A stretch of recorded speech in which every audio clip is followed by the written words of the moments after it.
4 people watching. Ladies and gentlemen, there is nothing to talk about really tonight. So we're going to have some fun. We're going to do a fan question show. I already have a few questions lined up. Everybody in the live chat, we'll talk about anything. We're just going to sit here and we're going to vibe. We're going to have some fun.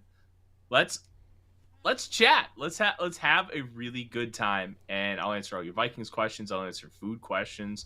I'll answer pretty much anything that's not politics, because politics suck no matter what side of the aisle you're on. Welcome to the Real Forno Show. Welcome to the Real Forno Show. Managing editor of the USA Today's Vikings Wire. Betting and college football analysis for the Fantasy Points website. Publisher of Substack Run and Shooter. Host of The Good, The Bad, and The Hungry on the Voices of Wrestling Podcast Network, as well as a founding member of Vikings First and SKOL. Welcome, ladies and gentlemen. Let's have some fun tonight on the Real Forno Show. I'm your host, Tyler Forness. With me, as always, in the top right corner, producer Dave. And with me, as always, in the bottom left corner, out of camera, his name is Odie. And we are here to have some fun with you here this evening. Dave, how are you? I'm doing good. Hey, it's the middle of the week. Beautiful weather. Just great. Yeah, absolutely. We got our first question already. Scotty Paul Hartman says, SKOL from Mississippi. What is your prediction of our record this year? Right now, I'm going 9-8. And I think when you look at one-score games, regression to the mean is always it's going to happen in some way, shape, or form. We're not going 11-0 like we did last year. My guess is that levels out a little bit. I do think Kevin O'Connell's ability to really thrive in those situations and really teach his team situational football is going to help. So I don't think it regresses completely to the mean, which I consider 6-6. Like 500 in those one-score games. I think that they'll be like, if they have 11 of them, I think they'll go like maybe 7-4. And I think those 4 losses combined with like 4 standard losses that will make them 9-8. Like that's kind of what I'm seeing. That's kind of what I'm thinking. I think Dave's a little bit more optimistic than me, and I'll say this: it's not like they can't do better than that. And projections right now are futile, but there's almost no content. And I'll say this: I really like a lot of the things that the Vikings have. Like really, really good football team. But we'll see. Dave, they're coming in fast and furious here. So let's just keep going. Dr. Proto, have you heard anything about progress on the JJ extension? No. If I do hear anything, I will make sure I communicate it. But no, I don't have anything right now. They want to get it done, and I think from the outside looking in for Jefferson, it's going to be about, do I want to take the sure thing now, or have another dominant year and risk injury and get even more later? Because I think that's kind of what it boils down to. And I don't necessarily think that's a greed thing. I think it's a thing where, hey, I have such a limited window to make as much money as possible and set my entire family up forever that I need to play this as smart as possible. Will he view smart being get the money now? Or will he view smart as being next year with another great year, my price will go up? Like I think that's what this is going to come down to. If I'm Kwesi, I would have already wanted that contract signed, because he understands what the market value of Jefferson's going to do after this year. But that's kind of my take on it. We'll see how it ends up playing out. There's also another facet that you might want to consider. Does JJ want a short-term contract so he can come back at the negotiating table quicker? Or is he looking for a long-term contract and all the guaranteed monies that go along with that? I predicted, because I wrote about this after I think it was after the Buffalo game, Dave. I wrote a long form piece about the Jefferson contract extension, kind of breaking down how different receivers had approached their contract extensions.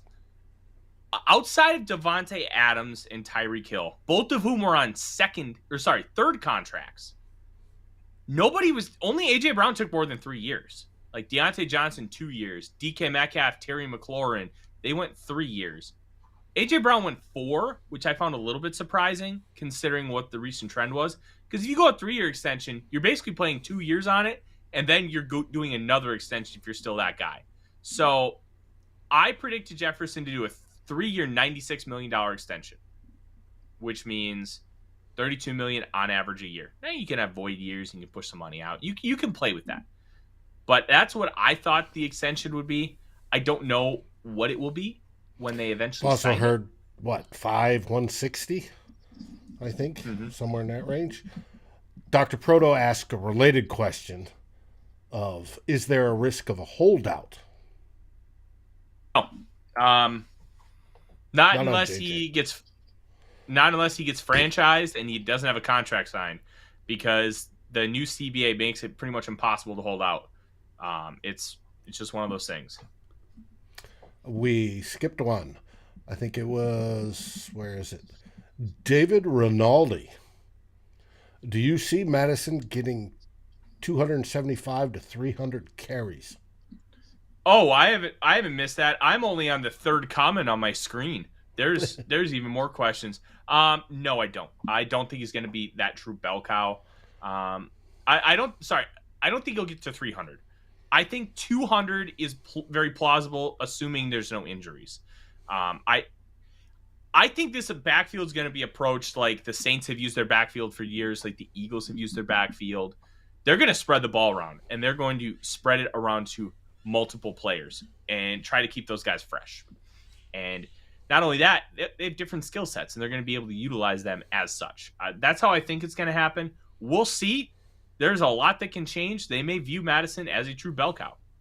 Who knows? But based on how I see it, I don't think he gets to 300. 200 is plausible because if I remember correctly, Alvin Kamara's never had over 200 carries in a season. And he's always one of the best producing running backs in the league. Like, you don't necessarily have to have a massive workload to be productive. Nope. You just got to get yards on your carries. And you got to remember, Madison's yard per carry average was roughly equivalent or even a little bit better last year than Dalvin Cook's. And there's a big difference in how they do it. Oh, absolutely. All right, let's keep going. This is fun. We've got a lot of questions, and Dave we haven't even gotten to the ones Dave has loaded up that for the call I put out on social media. Davey Chains, one of our every weekers, and we appreciate Davey. Do you think it's about time they open up the checkbook and pay Hunter what he rightfully deserves and stop pussyfooting around? I think they're going to. Somebody else said, and I think it was Luke Braun, and I'm going to give him credit because I like Luke, and Luke does a tremendous job with everything he does. But I'll also say this. I think they told Hunter, we're going to take care of you, but we're going to wait until after June 1st, and we're going to get all this other stuff taken care of first. I think they had that conversation, and I believe it was Luke who said it. And if it wasn't Luke, somebody please correct me. But that makes a lot of sense, right? You have to deal with the Dalvin Cook stuff. They already dealt with the Zadarius Smith stuff. And you have that conversation with him, be like, look, we know what the situation is. We're going to get you taken care of. Just give us time and trust that we're going to live up to our word. And they're the number one rated team, according to those NFLPA report cards. So I think that they have some leniency there. They gave Hunter a bunch of money last year with that roster bonus. They didn't avoid it. They paid him. I think that they're going to do right by him. Now, what right by him means, we don't know what that means yet. That will be fascinating to find out, Dave. Will it be $25 million a year? I think it's going to be a lot closer to like that Bradley Chubb contract, $20 million a year. But we'll see, because that to me is very, very fascinating. Now, I heard on one of the shows today, and I don't remember which one, that they were saying Kwesi wanted to lock him up for quite a while, ever since Kwesi got to the team. And they made that initial contact and told him, hey, we want you here for a while. So if that is a true report, and Kwesi has tried since he got here, and now it's coming up to fruition after June 1st, I think that's a good thing for the Vikings, but it also puts to rest any speculations of the Vikings trading him, depending on what they would get in return. Obviously, if you pay enough, football GMs would probably sell their mothers. Yeah, I don't think a trade's going to happen at this point. I'm very, yeah. I'm fascinated to kind of find out how everything. I mean, there's logic behind it. The logic is this is the highest points you can get him. Somebody would be willing to pay a 1. And if you're in rebuild mode, that number 1 could obviously go great for rebuilding next year. But I think they want to keep him. And they need to. Davenport's a question mark. Davenport's shown signs, yes. But Davenport hasn't stayed healthy, virtually his whole career. So if all those signs turn positive and he stays healthy, we're going to have a great pairing on the outside. I think Brian Flores is going to love it. Yeah, I think so too. All right, let's get to the next question here. Let's keep going down.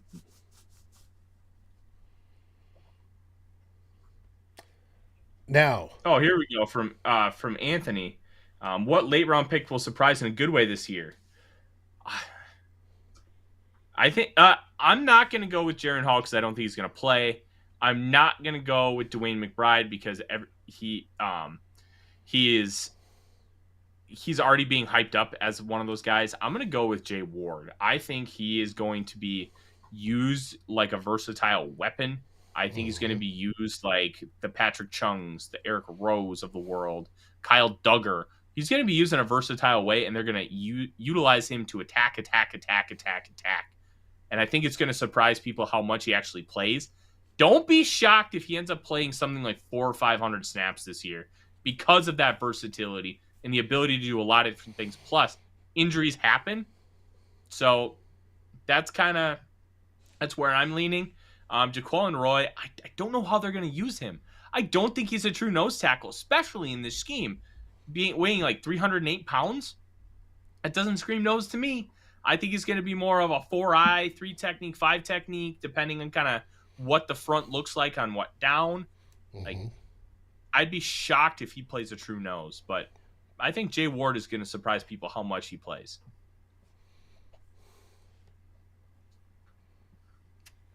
Shall we go to the first of the Twitter questions? Yes, let's go with that. Kevin, my writer at Vikings Wire, and he asked this because he just released his first 53-man roster projection when I released mine last week. 3 UDFAs have the best shot of making the team. I think this one's pretty cut and dry. It's going to be Ivan Pace Jr., the linebacker, Andre Carter the second, the edge from Army, and this third one's a tie. I'm going to go Calvin Avery, nose tackle, Illinois, but don't sleep on Malik Knowles because I think that special teams utility, along with the ability to grow and develop as a receiver, I think would earn him a roster spot. The Vikings receiver room after wide receiver 3 it's Jalen Naylor's a question mark at best, and everybody else is like, ooh, buddy. I don't know. Like it's a lot. We'll see. But I think Knowles has an opportunity. Avery, I think, makes the team because he's a nose tackle and he can play good football. You need that in this defense really, really bad. Tonga's fine, but is he that guy? I don't know.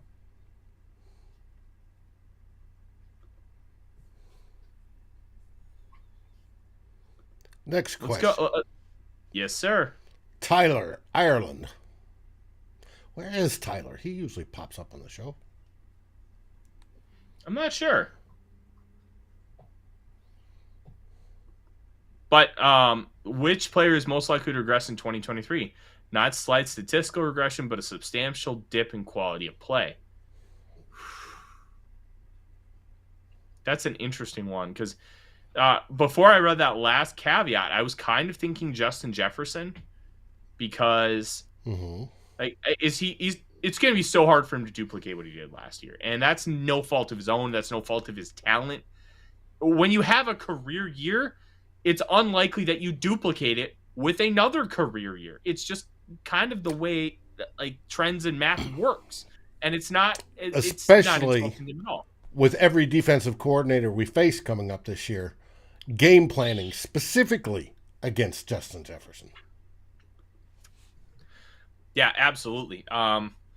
Dave L saying that Naylor was killing me with JJ and Addison out. I'll get to that in a minute because there's a lot of caveats with that. But regression in substantial dip in quality of play. KJ Osborne's a candidate for that. A lot of his production last year came as he was like the fourth guy. Where's Tyler? There he is. He was kind of the fourth guy, and he got a lot of production, but half of his production came in the last 4 games. So that either tells you, hey, it's worrisome that he didn't produce like for the most of the year, and his lack of production was part of the antithesis of the TJ Hawkinson trade. Let's not forget about that. Or is it a sign of a trend of positive things to come, where now that Thielen's gone, he's going to have a bigger role? I think it's more of a downturn or like a negative than a positive. Like, I don't think he's that great of a receiver. I think he's a solid number 3. That's not something that I think this offense is going to use nearly as much as they did last year. I don't think you're going to get as much quality of play from KJ Osborne as you did last season.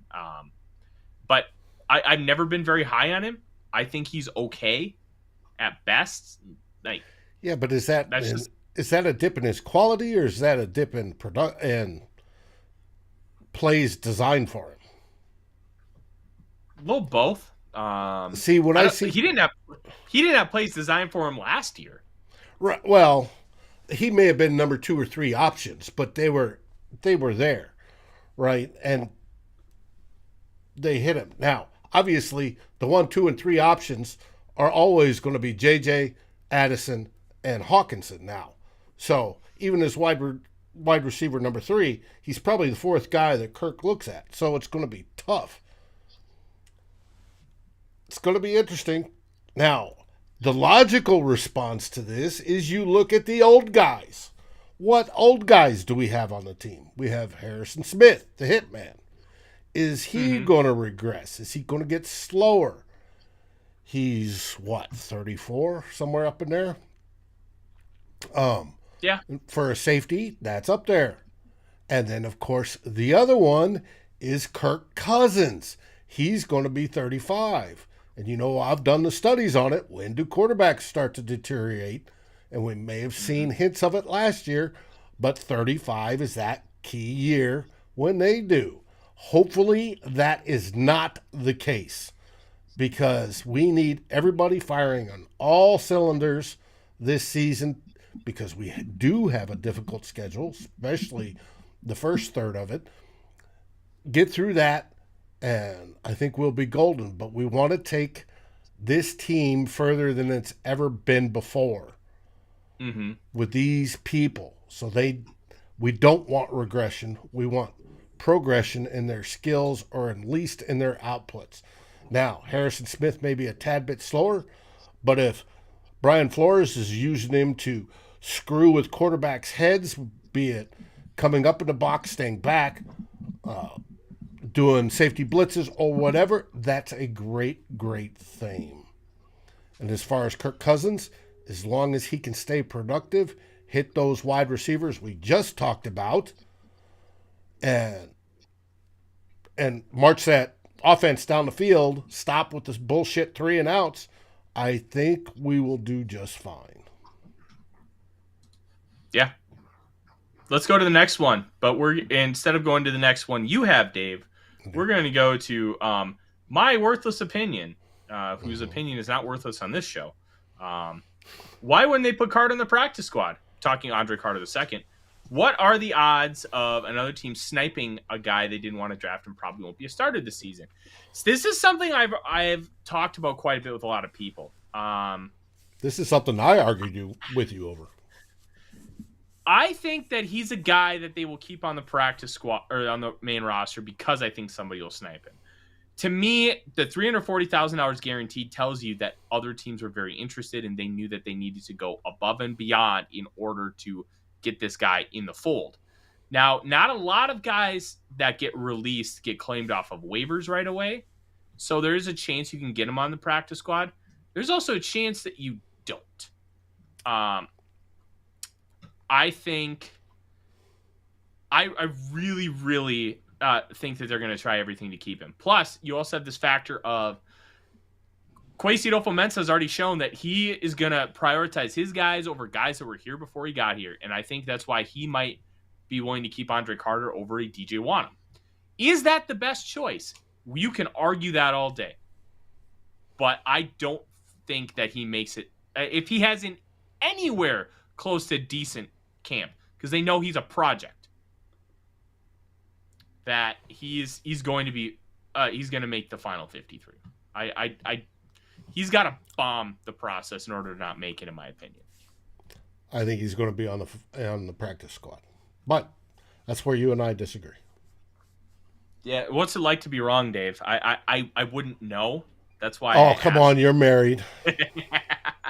Well, no. The wife thinks she's right. There's a difference. The wife thinks you'll learn. She's Just right. give it up. Just give it up. Give in. It's easier that way. Yeah. All right. Let's go to Dave in the comments, and then we're gonna go to the next loaded up question. Do you think Blackman has a good shot of winning a starting spot? I think there's a chance. I wrote an article for Vikings Wire talking about the impact Mekhi Blackman could have this year. I recommend, Dave, that you go check that out. He's got this dumb jock energy to him. And what I mean by that is if you've ever watched wrestling, guys who just no-sell, like they'll get punched and they'll just stand there looking at you like literally a dumb jock in high school, like kind of that arrogant little face and stuff. Like he looks towards Odie. Yeah, I know. Well, I got to make sure Odie's only chewing on things he's supposed to be. He found one of my G2 pens and started chewing on that, and I felt really bad having to throw it away. But when you kind of look at everything, very good pens. I love those pens. Blackman is a guy that Flores prioritized, and you can kind of tell based on watching the tape. He's a great man cover corner. This is a wide open competition, Dave, and because of that, there's 3 starting cornerback spots, essentially. You know Byron Murphy Jr. is going to have one of them. There's 2 others. Caleb Evans, Andrew Booth Jr., Mekhi Blackman, and Joanne Williams are the 4 guys you expect to compete for those spots. You could count Jay Ward as the nickel, but I think they're going to... Actually, I don't really know how they're going to use him, but I would guess he's not going to be in contention to start, because they did say they want to put Byron Murphy in nickel packages. I think Blackman has a good chance to start early. I don't know. I really don't know. Dave, yes, of course I got a wrestling reference in, but it's a good comp. It is a good comp. So no, I agree with you on there, and I would, on all the people there, I'd also add Bynum as possibly moving down to play as well. Or it could be, we've got to see what Flores has dialed up. You know, it's way too early in OTAs, and just the things we've heard so far are great, but we've got to see what he's got dialed up and how he plans to do it. And it'll take going through preseason to basically see how he plans on implementing and who has the bigger edge to start. But does Blackman have the opportunity to win one of those spots? You bet. He does have an opportunity to win one of those spots. Brian Flores said it today. I don't care where you came from. I don't care what your draft capital is or how much money you make. Everybody's going to have an opportunity. Odie, did you really have to fart? Listen, he's a flat-faced dog, and Frenchies get a lot of air in their stomach, so they fart, and they fart massive. It smells like an atomic bomb in here. It's really, really bad. Let's go to the next preloaded question, Dave. Comments, if you have them, roll them at us. Like, we can talk pretty much anything. We're here to have fun tonight. Like ask me food questions, ask me wrestling. We can talk music. This is a fun show. It's off season. We don't really have much to talk about, so let's have a good time. All right. Nelson Thielen, based on your pre-draft analysis of Booth, Seen, and Evans, would you have pegged them as a good scheme fit for Brian Flores? Yes, and yes. Evans is the one that I thought was best in man coverage, but I also thought he could thrive in like a cover 3 because he's tall and he's long, and his hips aren't the most fluid. They're fine, but they're not exactly like super loosey-goosey or anything. Booth, I thought, was a man cover corner, and Seen, he's a guy you could do a lot of different things with. He's going to be used as a missile more often than not. And SKOL for life telling Odie that a boy for farting. Look, come on, man. Come on. I'll send him to your house and you can smell his farts. They're gnarly. They are gnarly. But yeah, I think all 3 of those are fits for Brian Flores in one way, shape, or form. And I think that's a massive benefit where you have so much talent that fits what he wants to do. Like, you don't have to change over a lot. And they couldn't really afford to change over a lot anyways. So yeah, I think they all do fit his system. Today I saw that they're trying to work with Evans to change his style of tackling. I found that interesting. I did find that interesting too. It's true. And it's concussion based. Just be safer. Try and play smarter. Like the heads up thing has only been around for about 10 years, like really driving home. So like Evans would have come in just before that, where like a lot of times it was head to the side, and that's when you still got injuries because guys will just shift. Well, you change the way they tackle and try to keep the head completely out of the play and really make that a focus, because sometimes, like especially corners, they don't do as much focusing on that as you might think. So I think it's a smart play. We'll see if it works. I hope so for both the Vikings' sake and health sake, because most importantly, I don't want a Caleb Evans' brain to be fried by the time he's 30 and he struggles with daily life tasks at the age of 40. Like that's not something any of us want. So if changing his tackling style will help prevent that, I think that's a net positive for both the Vikings and his future. David Nelson, are there any new players who might excel in special teams? If you've watched previous episodes, I think the one guy is Ivan Pace Jr. I think he's tailor-made to be a legit special teams ace. A little shorter. He's got a really slow get-off, but he's got great long speed. His testing is weird. I don't know how much you can actually read into it. 28th percentile 10-yard split, but a 20th and 40th percentile splits of over 80th percentile. That's very odd. I've never seen somebody test quite like him, which makes him an outlier. And outliers, a lot of times, especially with his height and weight and what his skill package is, there's a reason why he went undrafted. And it's because he's an outlier almost everywhere. You kind of look at that, and you kind of look at everything. I think he's tailor-made for special teams. I think they'll find a role for him on defense. I don't think he'll ever be great, but I think he could be a great special teamer. Like a Heath Farwell, if you remember him from like 10, 15 years ago. That's the kind of guy I think they're going to pigeonhole Pace to be. And I think they'll find a role for him on defense as like a blitzer, sub-package guy. That's kind of what I'm looking at for who I think could excel on special teams. Mm-hmm. Yes, if they don't pansy the special teams play out too much. Mm-hmm. Which gets to Davy's question. What do you think of the new kickoff rule?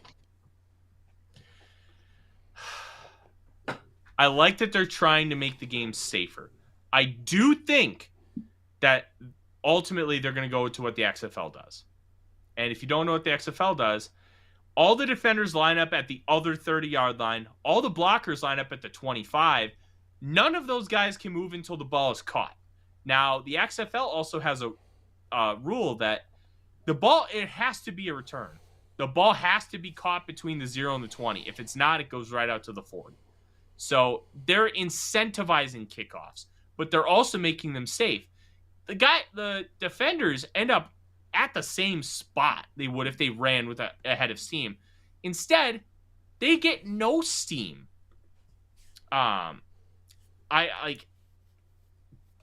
Because they get no steam, that's a net positive.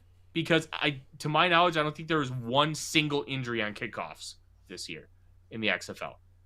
Over a 10-game sample size plus 3 playoff games, that's pretty good.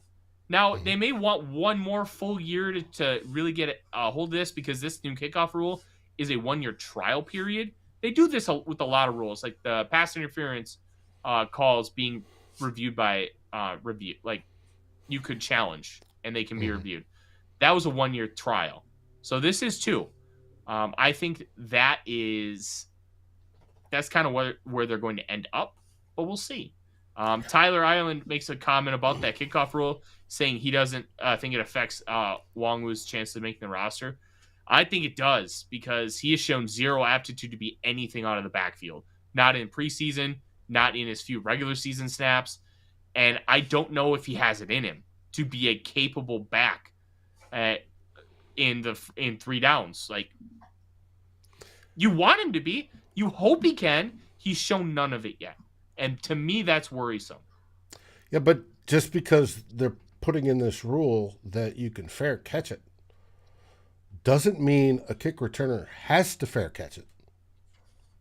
No, it does not mean they have to fair catch it. The whole idea is if the kicker pops it up super high, it gives the kick team time to get down there quickly and in somebody's face. The returner may then go, hey, I don't have room. But if it's just a weak leg kicker that can't boot it through the end zone, because we've seen so many times where kickers just rocket through the end zone and Kane walks off the field. But if they pooch it and kick it high, the only time that he's going to call for fair catch is if, the kick team is in his face. Otherwise, he's going to go, boom, and now he's got a shorter distance to at least get to the 25, right? And any return beyond the 25 is gravy at that point. I don't know if it's going to achieve what the NFL wants it to achieve, put it that way. But yes, it makes the kick returner a more expendable position, which is the way some people, make their living is on special teams. And it's awful sad because it'll reduce the amount of people that can play and make the league. I knew one of the camps I went to was Steve Schubert, played for the Bears. He was listed as a wide receiver. He wasn't a wide receiver. He was their kickoff specialist. And the dude looked funny when he walked, but when he ran like a gazelle. Unbelievable. Little guy. And he was fantastic. And people like that who don't have the normal size to play wide receiver or corner or whatever, running back, your traditional returners, they won't be able to make it. They'll be out of a game if this keeps up. But like I said, thinking about it, I think Kene will say, hey, I've got room to run this back now. Just because I kick it shorter gets me closer to the 25. I'm going for it. We'll find out. College kickoffs dropped almost 10% when they instituted that rule. We'll see. We'll see. That's really all we can do at this point. Let's get to the next question because we haven't had any in the comments in a while, Dave. Okay. Wide receiver 4. Which wide receiver do you see fitting in the wide receiver 4? Maybe Naylor taking a larger role. This was from Mike Mixke. Honestly, I think it's probably going to end up being Naylor. I maybe Brandon Powell, but probably not. I think he's more of a slot gadget guy, where I think Jalen Naylor has the ability to be a true full-fledged receiver. Maybe Jalen Reagor hit some wide receiver camps this year or this past offseason, and he could potentially be that guy. I don't bought a jugs machine and caught 200 passes a day for every day since the last season. And you know what? I'm not even worried about that. It's more of like the mistakes he made in route running in that Colts game nearly cost the Vikings the game twice. Mm-hmm. Like that to me is more worrisome than, hey, he has a couple drops here and there. Who cares about drops, Dave? Drops happen to everybody. They really do. But we'll see. We'll see. I think Naylor's got the inside edge. Tristan Jackson's a good outlier or good long shot. I mean, because he was with this team last year. He nearly made the team. I think he's got a good skill set. He's got size. Blake Prohl, I think, does not have much of a shot. Malik Knowles, I don't think he's a wide receiver 4. I think he's a 5 or a 6, but he sticks around kind of player. So the wide receiver depth on this team is going to be very fascinating to watch play out, because the top 3 are 100%. 4, 5, and maybe 6, nobody knows. Well, I think Naylor makes it. I think he's 100%. Mm-hmm. So I'd go top 4. And Naylor's got glowing reviews so far on OTAs. But it is OTAs. They're in shorts. Yep. Let's talk about David Nelson's before I talk about Dave's question. Because he mentions Kene barely played at running back at Iowa State because he was stuck behind David Montgomery and Breece Hall. Why was he stuck behind David Montgomery and Breece Hall? Why couldn't he take enough touches away from them? Like, that's the question you have to ask with him struggling to get on the field in the NFL. Maybe it wasn't necessarily he's this hidden gem. Maybe he's just not that good, but he has he's the idea of a really good running back, but that doesn't mean he can play running back at a really high level. And I think that's kind of where we're at with him. We'll find out if he is able to have any sort of aptitude to raise up moving forward. I genuinely don't know, but we'll see. Dave L mentions that he became a big fan of Abraham Beauplan, the middle linebacker from Marshall, when he saw him run down a running back and do a perfect peanut punch fumble. A lot of linebackers can't make that play, and you're right. A lot of linebackers can't make that play. Beauplan's an athlete. I don't know if he's going to make the team, but inside linebacker is a crapshoot after the top 2. Jordan Hicks is making this team unless they trade him, which I doubt, because he's guaranteed his full salary. So his contract restructure was they took away at $1.5 million in base salary from him, and because he had no guarantees left, and guaranteed the $3.5 million. That was the trade-off. So unless somebody trades for him, like, Jordan Hicks is staying on the team. And quite frankly, I don't know if you want to roll into week 1 with Brian Asamoah and Troy Dyer, Troy Reeder as your 2 linebackers. Jordan Hicks has his flaws, but he's much better than anybody else on that roster that could replace him. He's going to be that vet in a room. Yeah. Period. Now, all right, Dave, what else do we got? I saw a good question pop up here in my side of the deal from Jeremy Shikalis. I hope I pronounced that right. How do we improve the trenches on both sides? The weakest part of our team is the offense and defensive lines. Send him to Golden Corral for a week. Honestly, I think continuity is going to be really big for especially the offensive line.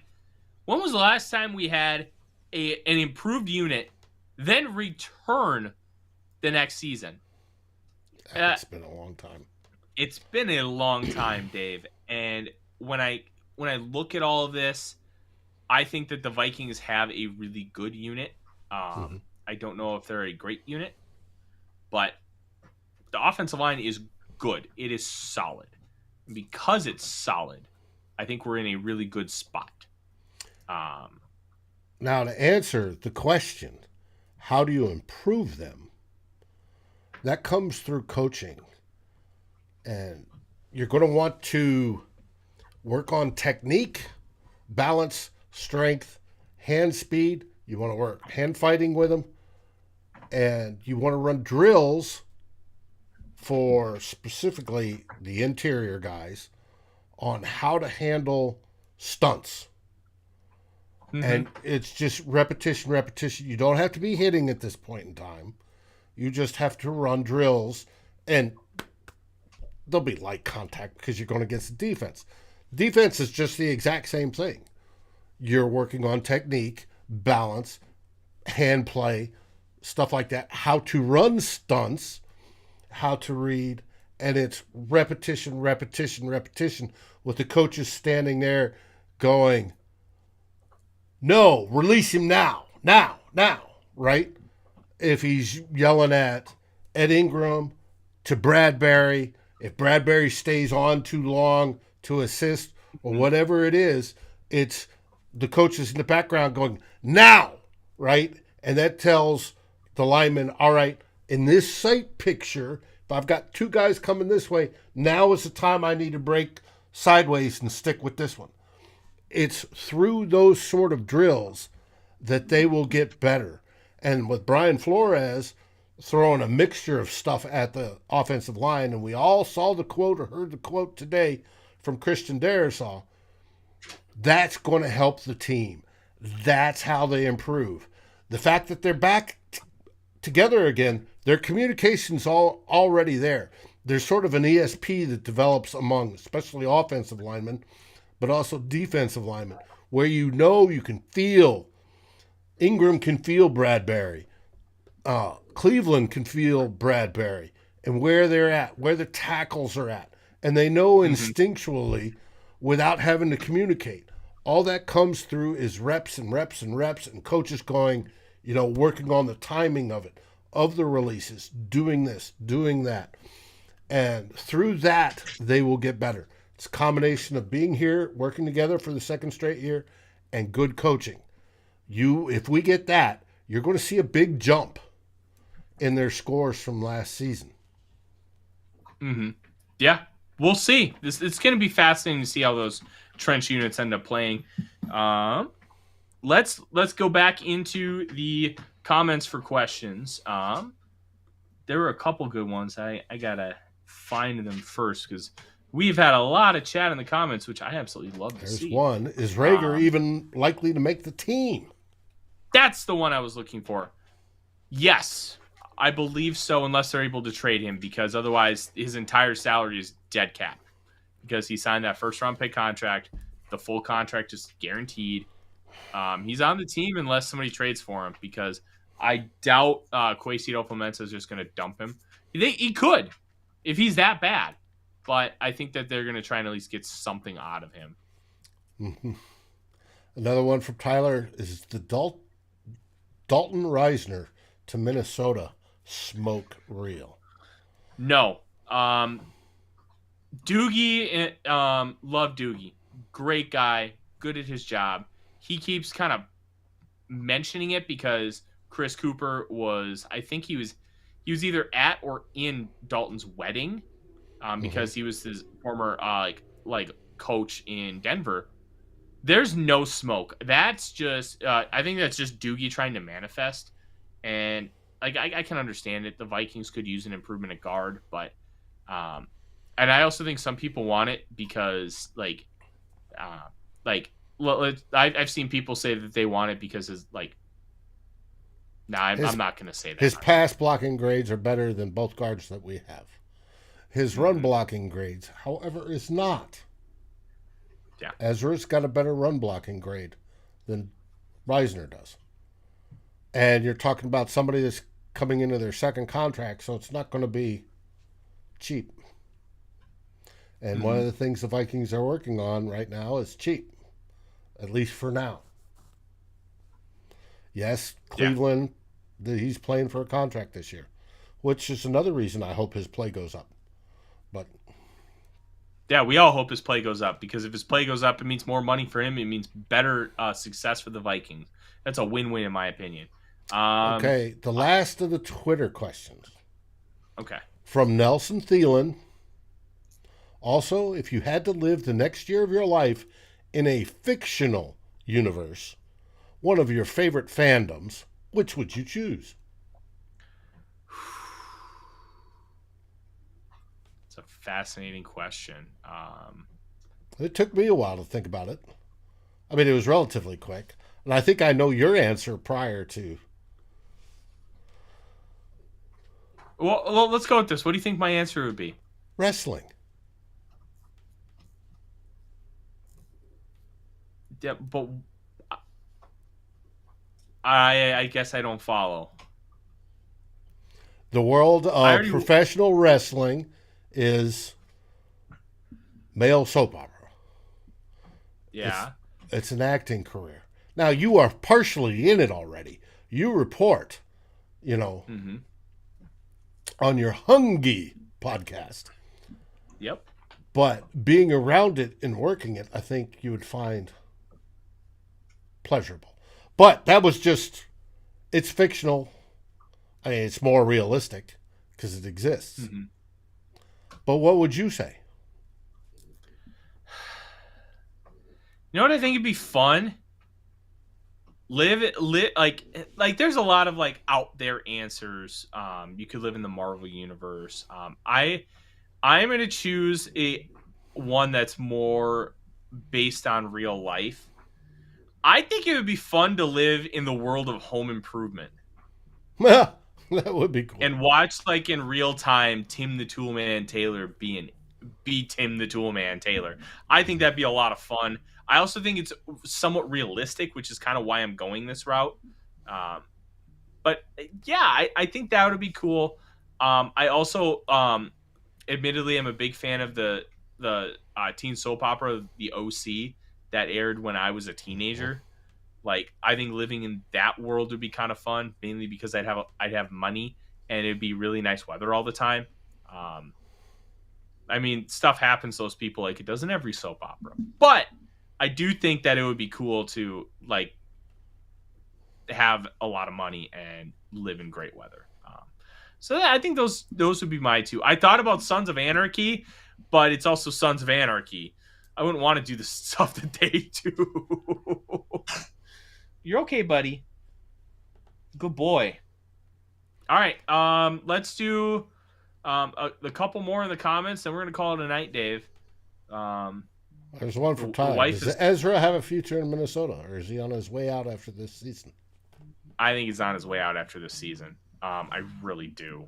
I just don't think they're going to be able to keep him at that price. And I'm going to stand by this. Guards don't matter.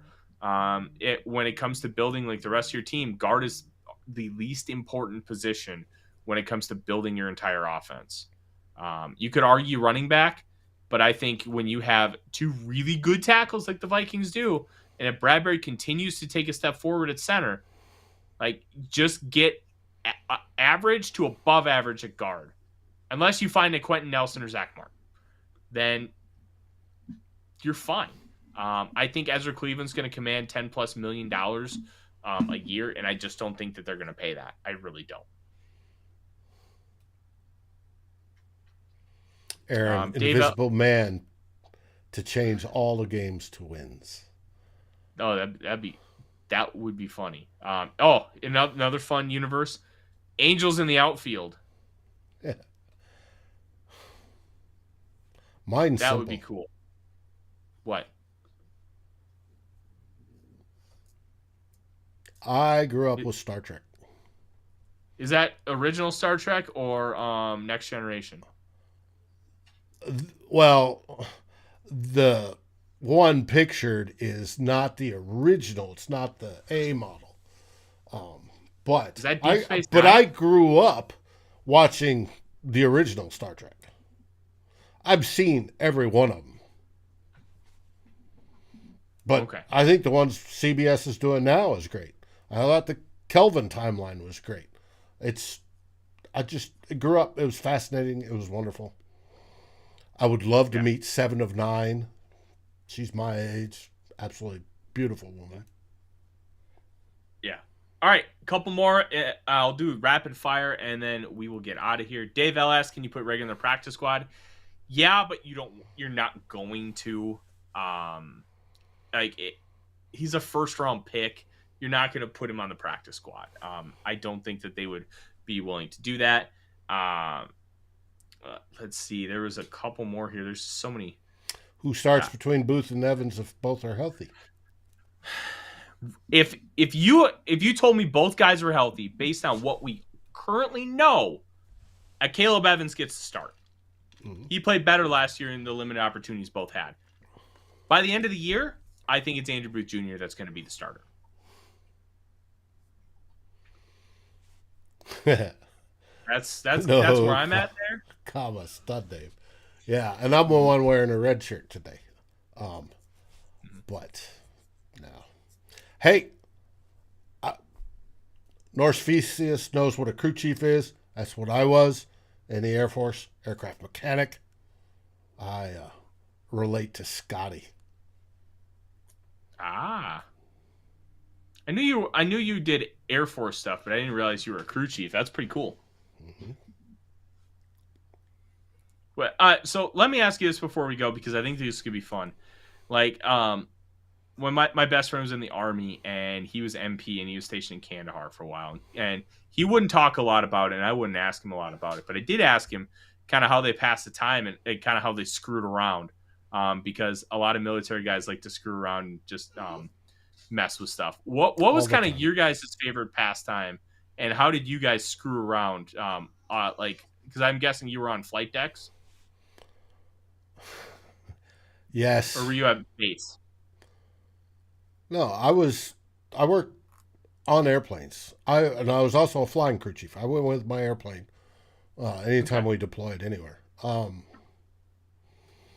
I worked on the flight line. I worked on airplanes. We got dirty. We got grimy. We had hydraulic fluid, jet fuel. We smelled. It's a nasty job that people take pride in because it's a tough job. You've got to learn a lot of stuff to be able to fix airplanes. And it's easier to break them than it is to fix them. So it's a rough world. We tended to work hard, and by hard, sometimes hours upon hours upon hours upon hours. Very little sleep, lots of coffee. And we tended to play hard. And play hard came in a variety of things, most of which involved alcohol. That sounds like my life. And, we picked on each other. That was a normal part of life. It was, first, we always joked the first section going through tech school is how to rag on your buddy. And if you couldn't handle it, you weren't going to make it on the flight line. We were, closer to that pointed spear that, we had to get it up, so make it so the airplanes would fly and the crews would hop in, their aluminum tubes, and take off and do their thing, and then come back, turn them around. We didn't get pampered like they did. It was a rough life career field. And I know Norsefius, he's talking about, he used to jack us up on the flight lines. Yes. And there was a tension between aircraft maintenance and SPs on the flight line. But I have a bunch of good friends that were SPs. SP security police, same as MPs in the Army.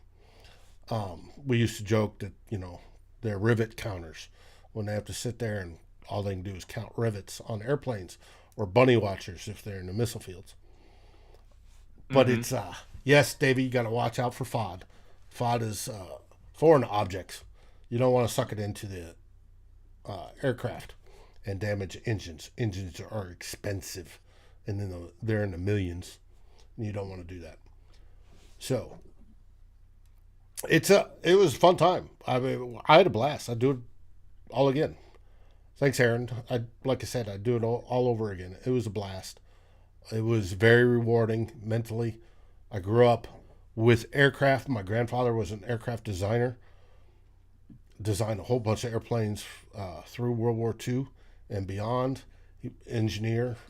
And then I grew up with the love of airplanes and airplane stories, and the closest I got was in the Air Force, being a crew chief and being a flying crew chief. I got to fly everywhere I went, so it was cool. Yeah. Dave, that's our show. We're going to do another one of these before the offseason ends because, quite frankly, there's not a ton to talk about. A programming note, there may not be a show Monday night because it is my wife's birthday.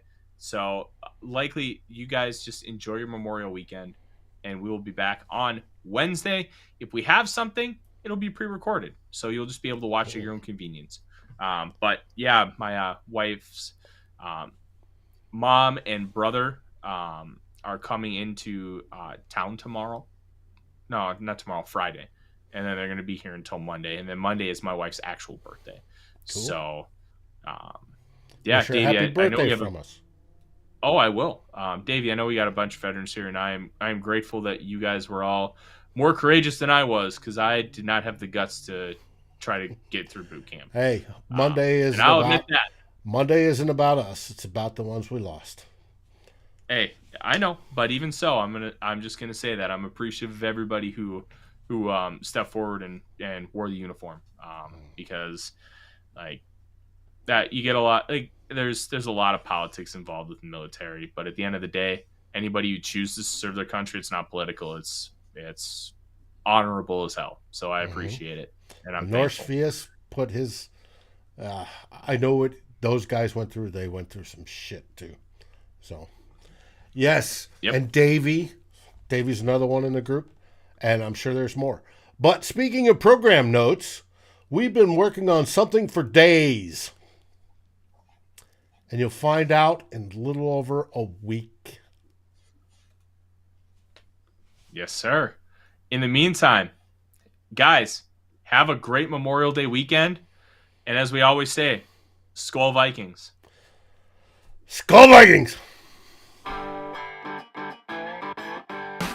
Like, subscribe, and ring the bell to get notifications. It helps us grow this community that we all love, our Minnesota Vikings. And on behalf of Tyler Forness and myself, Dave Stefano, thank you so dearly for watching the Real Forno Show. SKOL, everyone!